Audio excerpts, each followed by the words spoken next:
विद्यार्थ्यांनो नमस्कार. आपण ऑनलाईन अभ्यास करत आहोत. इयत्ता 8वीच्या इतिहास नागरिकशास्त्र या विषयाच्या अभ्यासाच्या तासिकेमध्ये आपलं सर्वांचं सहर्ष स्वागत. विद्यार्थ्यांनो, आपण इतिहास विषयाचा पहिला धडा अभ्यासत आहोत. त्याचं शीर्षक आहे इतिहासाची साधने. तर इतिहासाची साधने आपल्याला इतिहासाचा अभ्यास करण्यासाठी उपयुक्त ठरतात, महत्त्वाची असतात. त्यामुळे आपण इतिहास विषयाचा अभ्यास करू शकतो. इतिहास विषयाच्या साधनांचं वर्गीकरण 3 भागांमध्ये होतं. पहिले भौतिक साधने, दुसरे लिखित साधने आणि तिसरे मौखिक साधने. यापैकी भौतिक साधने या भागाचा अभ्यास आपण भाग 1 या अभ्यासाच्या तासिकेमध्ये केला आहे. चला तर मग विद्यार्थ्यांनो, आज आपण पुढच्या भागाला अभ्यासाला सुरुवात करूयात. पुढचा भाग आहे लिखित साधने. हा दुसरा भाग आहे आपला. तर लिखित साधनांमध्ये कोणती साधने येतात हे आपल्याला दिसत आहे. पत्रव्यवहार, वृत्तपत्रे, चरित्रे, नियतकालिके, फॅक्टरी रेकॉर्ड्स, परदेशी व्यक्तींच्या नोंदी, आत्मचरित्रे आणि पुस्तके. अशा प्रकारे 8 लिखित साधने आपल्याला यावर्षी इयत्ता 8वीच्या इतिहासाच्या प्रकरण 1 मध्ये अभ्यासासाठी आहेत. यातील प्रत्येक साधन आपण समजावून घेणार आहोत. विद्यार्थ्यांनो, वृत्तपत्रे व नियतकालिके. आपल्या घरी वृत्तपत्रे म्हणजेच न्यूजपेपर्स येतात. नियतकालिके याचा अर्थ ठराविक कालावधीनंतर प्रसिद्ध होणारे एखादे प्रकाशन. जे दररोज प्रकाशित होते त्याला आपण दैनिक असे म्हणतो. जे आठवड्यातून एकदा प्रकाशित होते त्याला आपण साप्ताहिक म्हणतो. जे 15 दिवसाने प्रकाशित होते त्याला आपण पाक्षिक म्हणतो. जे महिन्याने प्रकाशित होते त्याला आपण मासिक म्हणतो.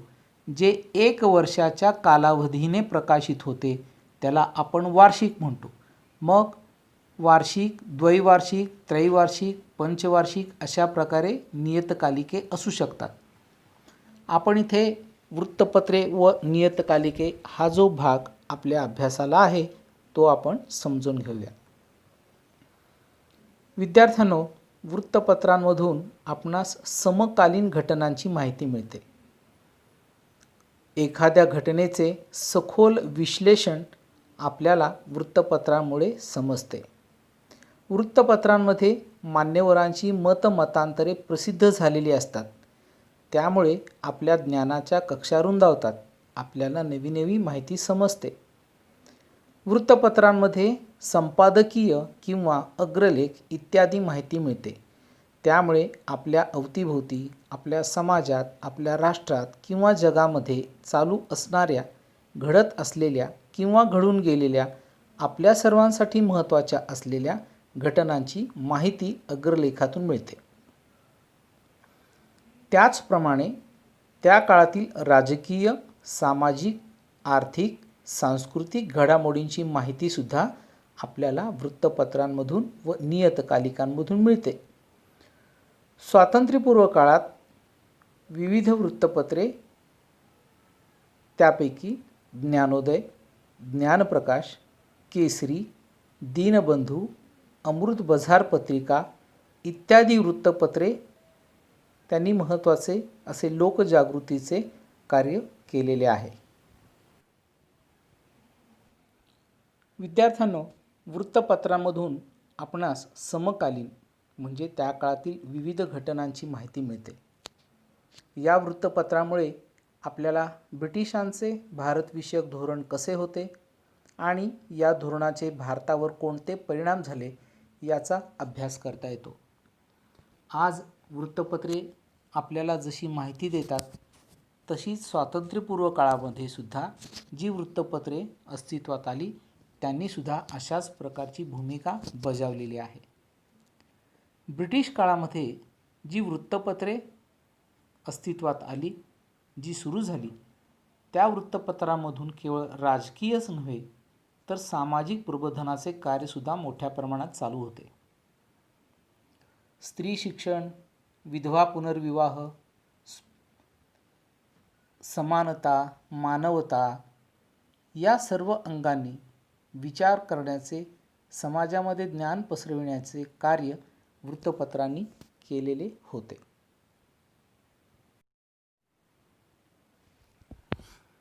वृत्तपत्रांच्या माध्यमातून राजकीय जाणीवा, राष्ट्रप्रेम, सामाजिक जनजागृती निर्माण करण्याचे मोठे प्रयत्न त्या काळामध्ये केले गेले.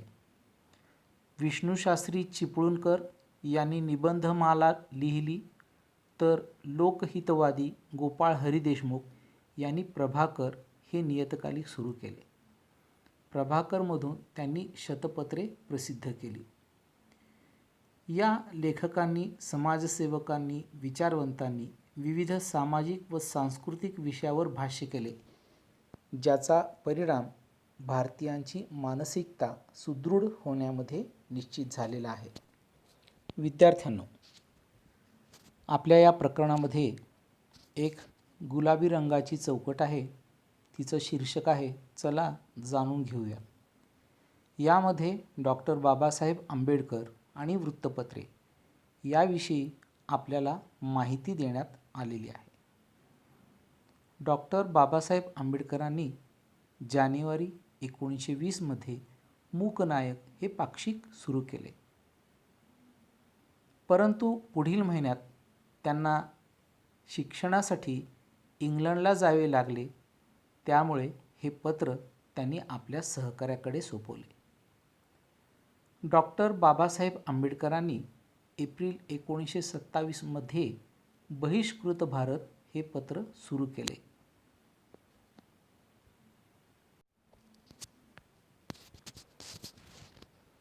आपण अभ्यासत आहोत, चला जाणून घेऊया. वृत्तपत्रे आणि डॉक्टर बाबासाहेब आंबेडकर यांच्याविषयी आपण जाणून घेत आहोत. सामान्य जनतेचे प्रबोधन व संघटन करण्यासाठी बहिष्कृत भारत या पत्रातून डॉक्टर बाबासाहेब आंबेडकरांनी लिखाण केले. याशिवाय जनता व प्रबुद्ध भारत अशी आणखी 2 वृत्तपत्रे त्यांनी चालवली.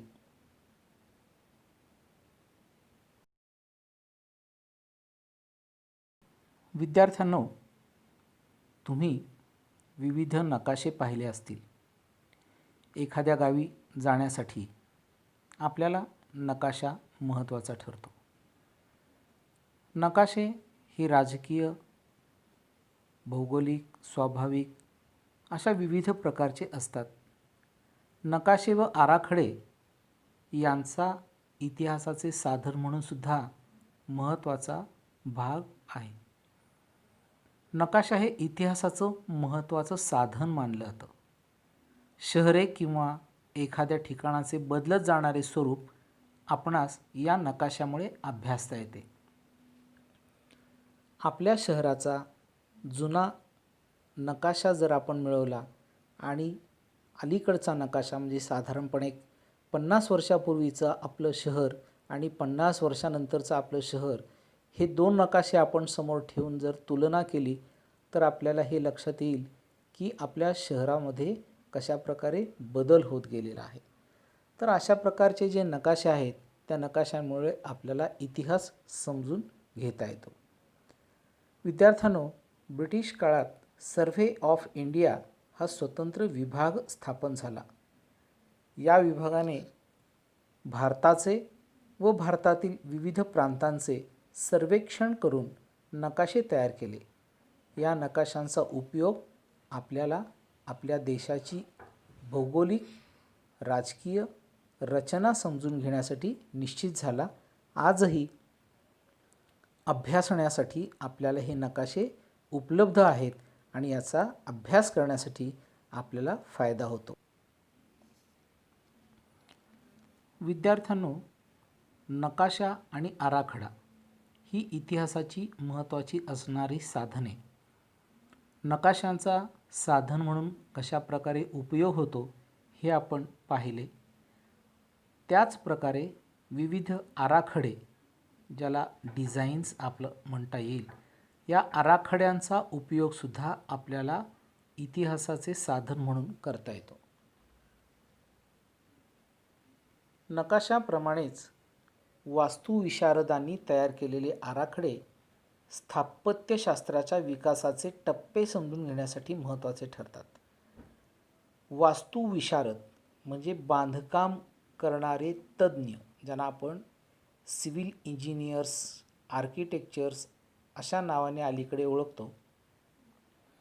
तर त्यांनी केलेले एखाद्या इमारतीचे डिझाईन, प्रारूप किंवा आराखडा हा स्थापत्यशास्त्राचा विकास कशा प्रकारे होत गेलेला आहे, त्यातले टप्पे कसे आहेत हे समजून घेण्यासाठी हे आराखडे महत्त्वाचे ठरतात. उदाहरणार्थ, मुंबई पोर्ट ट्रस्ट या विभागाकडे मुंबई बंदराचे मूळ आराखडे आहेत. या बंदराचा झालेला विकास अभ्यासण्यासाठी हे आराखडे आपल्याला निश्चित उपयुक्त ठरतात.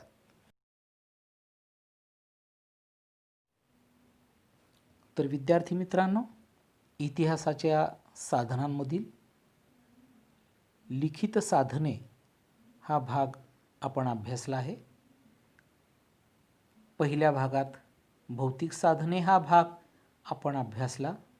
आजच्या दुसऱ्या भागामध्ये आपण लिखित साधने या भागाचा अभ्यास केला. पुढील तासिकेला आपण मौखिक साधने हा भाग समजून घेणार आहोत. विद्यार्थ्यांनो, आरोग्याची काळजी घ्या, नियमित अभ्यास करा. इथेच आपण थांबूयात. धन्यवाद.